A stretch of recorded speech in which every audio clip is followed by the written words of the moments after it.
Bom dia. E aí, gente, tudo bem? Sou o pastor Marcos, aqui do canal Talmidim. Antes da gente começar esse vídeo, se inscreva aí no nosso canal para dar uma força para o nosso canal. E curta, compartilhe, mande para os seus amigos pelo WhatsApp, Telegram, entendeu? Pelo Messenger do Facebook. Compartilhe essa mensagem, que eu tenho certeza que Deus vai te abençoar e abençoar outras vidas, amém? Falando um pouquinho também sobre o que significa ser Talmidim. Talmidim era os aprendizes da Torá no antigo Israel, e os que continuavam, os que se destacavam, se tornavam os Talmidim, que eram os discípulos dos rabinos, né? E todo rabino tinha o seu Talmidim. E com Jesus não era diferente, também ele tinha os seus Talmidim, que eram os seus discípulos. Então, Talmidim significa nada menos do que isso, discípulo, aquele que segue um mestre. Amém? Então vamos lá para o nosso vídeo de hoje. Eu queria compartilhar uma reflexão que fala sobre a escola do deserto.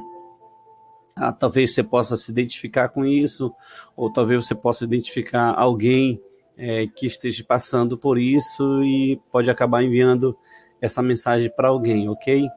Então vamos lá. O texto que nós vamos ler está aqui no livro de Êxodo, capítulo 2, versículo 15, que diz assim: informado deste caso, procurou o faraó matar a Moisés, porém Moisés fugiu da presença de faraó e se deteve na terra de Midian e assentou-se junto a um poço. Bom, esse texto aqui é um texto bem peculiar da vida de Moisés. Não precisa aqui sintetizar quem era Moisés. Creio que eu estou falando para pessoas que conhecem a vida de Moisés, né? Mas quando Moisés se deparou com os sofrimentos do seu povo, entendeu? Aquilo comoveu o coração dele de uma tal forma que ele quis fazer alguma coisa. Ele quis realizar alguma coisa pelo seu povo, né? E tudo aquilo que foi transmitida pelos seus pais, pela sua mãe, ela não se perdeu durante os anos em que Moisés ele esteve na corte de Faraó, entendeu? Só que ele ainda não havia aprendido uma lição muito importante, é que os planos de Deus eles não podem ser implementados segundo os nossos métodos, segundo métodos humanos. E Tiago fala isso lá na carta de Tiago, capítulo 1, versículo 20. Ele fala sobre a ira do homem não produz a justiça de Deus. Olha uma dica valiosa, se atente a isso. A ira não produz a justiça. A ira do homem não produz justiça. Então faltava a Moisés ainda aprender essa importante lição. E para que ele aprendesse essa lição muito importante, era necessário que ele passasse por uma escola, que é chamada a Escola do Deserto, né?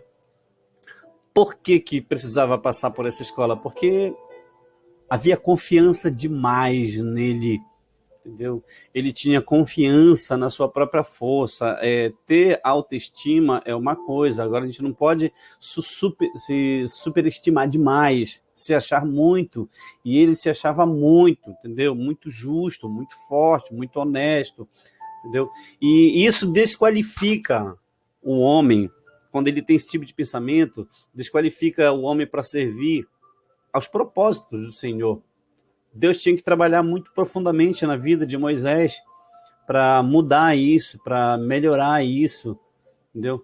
E ali, quando ele vai ao deserto, nos longos anos do deserto, o mesmo fervor e zelo que o levaram a cometer um ato tão ignóbil quanto um assassinato, todo esse fervor e zelo, ele se dissipou e deu lugar a um homem que começou a levar uma vida calma, simples, de um pastor de ovelha, sabe?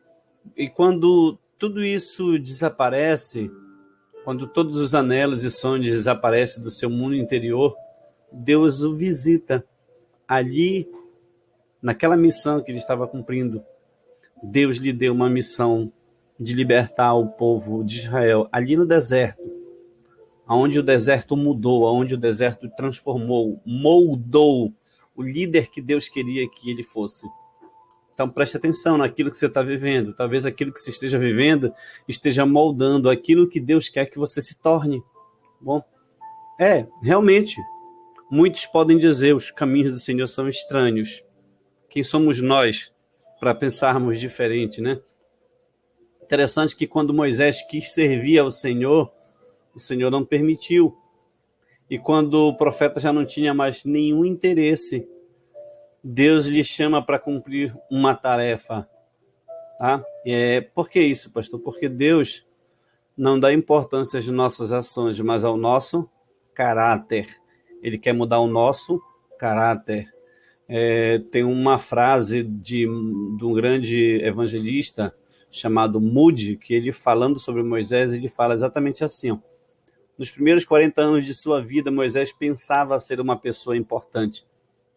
Nos 40 anos seguintes, descobriu que era insignificante. E nos últimos 40, viu o que Deus pode fazer com um ninguém. Entenderam? Isso é uma lição admirável de como Deus pode agir na vida de seus profetas, na vida de seus filhos. Então, aprenda essa lição. Deus não precisa dos nossos planos, nem de nossas habilidades e nem de nossos esforços. Deus, ele não necessita nem sequer do nosso zelo. O apóstolo Pedro, ele teve que descobrir isso, né? Ele espera que apenas nos coloquemos em suas mãos para nos conduzir e mostrar as atitudes e o comportamento que espera de nós. E isso é uma entrega que ela é muito difícil para cada um de nós, porque cada um de nós temos as nossas próprias ideias, nós temos os nossos achismos. Eu acho que é assim, eu acho que Deus quer que eu faça assim, sabe? E isso é algo que a gente tem que parar para pensar, porque é tentador, entendeu? Nós fazermos os nossos planos e depois pedir para Deus abençoar os nossos esforços. É muito mais difícil esperar no Senhor e avançar apenas sob o seu comando. Como o povo de Israel. O povo de Israel estava lá no deserto. Então eles queriam levantar a tenda, mas não era o momento. A nuvem não tinha se levantado. Entendeu? Quando a nuvem se levantava, andava, aí era o momento de Deus. Então, espere pelo Senhor. Deixa o Senhor trabalhar na tua vida. Tem coisas que ainda não aconteceram na tua vida, porque Deus ainda está trabalhando em algo dentro de você. Tem muito achismo. A gente está achando que a gente é demais, que a gente é muito, que a gente é suficiente para aquilo. Não. Deus, ele quer destruir todo o motivo de nosso orgulho, para que somente a força dele apareça em nós, a graça dele apareça em nós. Amém, querido? Muito obrigado por assistir esse vídeo. Compartilhe esse vídeo com amigos, com grupos de WhatsApp, Facebook, Telegram. Deixa a palavra de Deus abençoar a vida de outras pessoas. Não esqueça de se inscrever aqui nesse canal, viu? Deus abençoe. Canal Talmidim, pastor Marcos Siqueira. Deus abençoe tua vida. Graça e paz.